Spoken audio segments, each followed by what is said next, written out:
This video is only one part of an in-depth review, so check out the rest at thegoodride.com. Thanks for watching.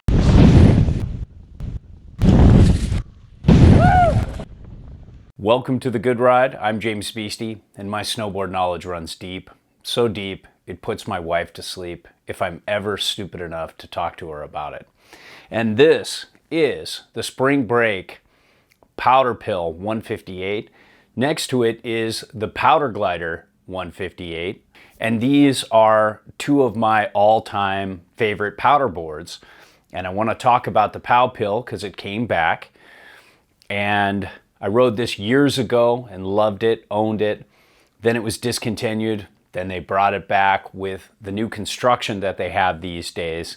And it's good to see it back, although I do miss the 161 Tree Hunter. So this Pow Pill is the 2022 model, and it doesn't seem to be changing much for 2023. Little construction tweaks, but overall, very similar ride. And this is the 2021 model Pow Glider. And the Pow Glider changed a touch for 2022 construction-wise, and a little bit more for 2023, but overall it's still the same ride, so much that I'm keeping mine and not upgrading it. I rode this with Burton Kendos, Burton Tourists, 32 TM3 XDs, 32 TM2 Jones, the Union Rovers, the Union Chargers, the Union Explorers, Union Atlas, and of course my good old drift boards when I was riding the Union Atlas instead of split board bindings. I got this in good powder to the deepest of deep powder and a little bit of everything in between. I took my time testing this because I wanted to make sure I got this in a wide variety of conditions and compared it to a wide variety of boards. And to give you a short summary, this is a very unique shape. It's not very set back on board, but it just floats. It's very directional and it's very buoyant. It's one of the best powder boards I've ever ridden.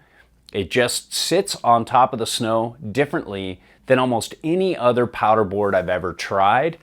And it's got a little bit of the easy, quick turning Pow Glider and some of that planing power from the 161 Tree Hunter. It's a nice balance between the two, and if I could only have one powder board in Spring Break's line, it would probably be the Powder Pill, although I would miss the Powder Glider tremendously. I would say the only thing I don't like about these Spring Break boards is if you're riding in powder that bottoms out and there's hard snow below, it's not going to be that fun. In those situations, I'd rather be on other boards like my Burton 3D Fish or something like that that can handle that a little better. Now, when it comes to sizing, these boards fit me really well. When I go below the 158 Powder Glider and go down to the Diamond Tail in a 154, or I go to the 157 Powder Racer, I feel too heavy for them. So they like lighter riders. I keep it 158 and above. I love the old Tree Hunter. That really worked well for my weight, but these do a good job too. I would say the Pow Pill handles my weight a little bit better than the Pow Glider, but both do fine there. As far as boot size goes, these are fine, especially in powder, which I only ride these in, and I have no issue there. I would keep it under size 11, depending on your boot's footprint. But if you have a reduced footprint 11, you might be able to make it work. But as you can see, these have a very narrow tail, even though the waist width is wide and the nose is wide. So you have to be careful about that back foot. But overall, most people I know with size 11 reduced footprint boots can handle these no problem. Now, when it comes to the shape, these are both very tapered and very directional, but yet they're not very set back on board. And usually you see more setback for a powder board, but this just works. And it has this cool, floaty, centered feel on board, but it definitely is something you lean back into. It's a back foot steering kind of ride in powder, but it's not too much. and you have some tail in the back, and that's kind of nice. The camber profile's flat to rocker, and there's a good bit of flat between the feet before going up to rocker. So that makes the board pretty stable, one footing off a chair, flat basing down a long flat cat track to get to some other powder stash on the mountain. It does fine, and it's very stable. But if you get off your game and need to skid a turn, or you want just a very easy, forgiving ride, these do the trick. They're both incredibly forgiving. Now let's talk flex here. It is incredibly stiff right here between the feet. I can barely get it to flex. But then, if you flex from tip to tail, it starts to be a little more medium stiff. The nose has some flex, and the tail has a little flex, but overall, it's medium stiff. I would say medium stiff. And the pow pill has this energy and snap back that I love. Now compare this to the glider. You can see it's more medium, but there is some stiffness to it. Check out the POW glider for a more in-depth flex. But these boards used to be incredibly stiff when they first came out, but so stiff they didn't give. They wouldn't bend, sometimes they'd break. Now these boards can flex and bend, and they're not prone to snapping as much. If you really send it off a cliff drop or something like that, you're gonna be much better off. But I love how these boards butter. I love how you can wheelie up on the tail in powder. The POW pill is just a touch more difficult than the POW glider, but both are incredibly easy. They both have really good pop, and they really snap up on an ollie. So I just love this flex personality in deep powder. But they really only shine there. The powder has to be bottomless, or the bottom has to be soft. If I've had some bad experiences with these where you think it's going to be a really good powder day, the powder seems to be light, and then underneath there's a block of ice, or like a snow mint block. That is not fun with these, where it can be really fun with other powder boards. So that's the one thing. This is for deep powder only. When it's a borderline powder day, you don't want to be on these. They're not as much fun. They buck and bounce you around a little too much for my taste. Especially so the smaller sizes like the Diamond Tail and all the powder racers. They're just a little too chattery unless it's perfectly deep. Now when it comes to speed, these are not bombers, but they're competent, and you can point it here and there. So when it comes to base glide, these both have much faster bases than they used to. And I think it started in 2020 or 2021, they updated the base, and it's much faster than past models. And I can really feel the glide when well waxed, and it gets you out through long traverses in or out of powder lines that you take off-piste on the mountain. They do a great job now. They're up there with the best of the best, and I have no complaints there.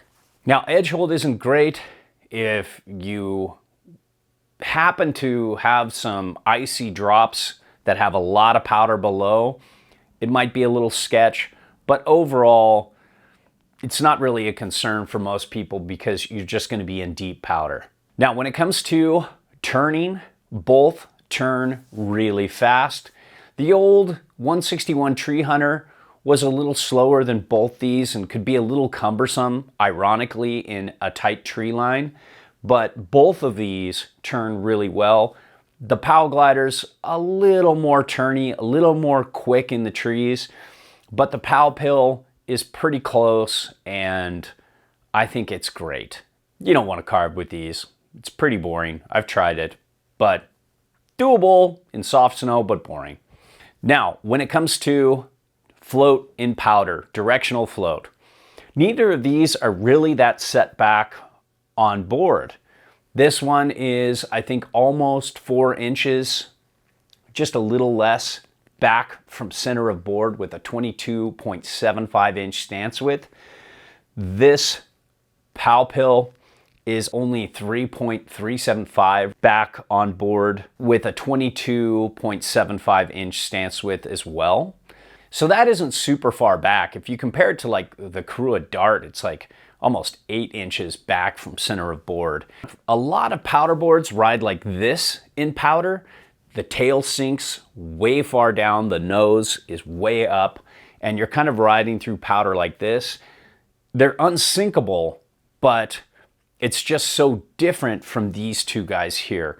They're so buoyant. They sit more like this on the snow. The tail sinks a little bit, but they just plane in powder differently than almost any other board I've ever tried. Especially in thicker powder, they just sit on top. They're more like surfboards in the sense where they're on top of the water.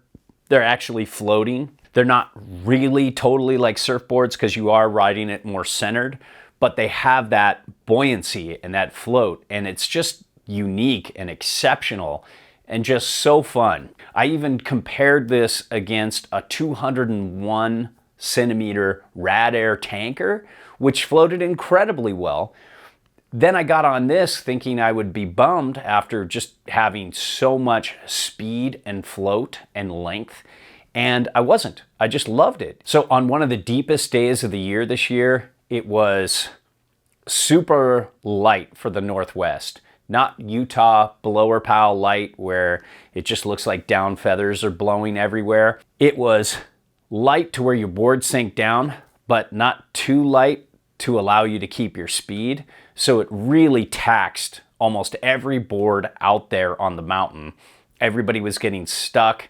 It was kind of one of those days where you just kind of go straight through most of the low angle powder. And I got out on this, and well, I still had to go straight most of the time. I could make more turns with the POW Pill than I could with any other board, even more so than the POW Glider next to it. And it was incredible. Don't get me wrong, the POW Glider floated really well and was better than almost every other powder snowboard out there. But when it's really deep, this is closer to the old Tree Hunter 161 that's now discontinued. If I'm ever lucky enough to go to Japan, I'm taking this with me. So you get an incredible floater here. If you want to be ready for the deepest of the deep, this is your boy here. All our reviews are a best effort, objective opinion from an average rider's perspective. There's no brand oversight, and we're free to say whatever we want. We send back everything unless it's a favorite, then we ask to keep those or straight up buy them. Now, if you need advice, fill out the eHarmony profile in the Contact Us section of the site. It's the only way I can help you properly. If you want to support us, and if what we reviewed appeals to you, it helps if you buy through our links. So, thanks for watching.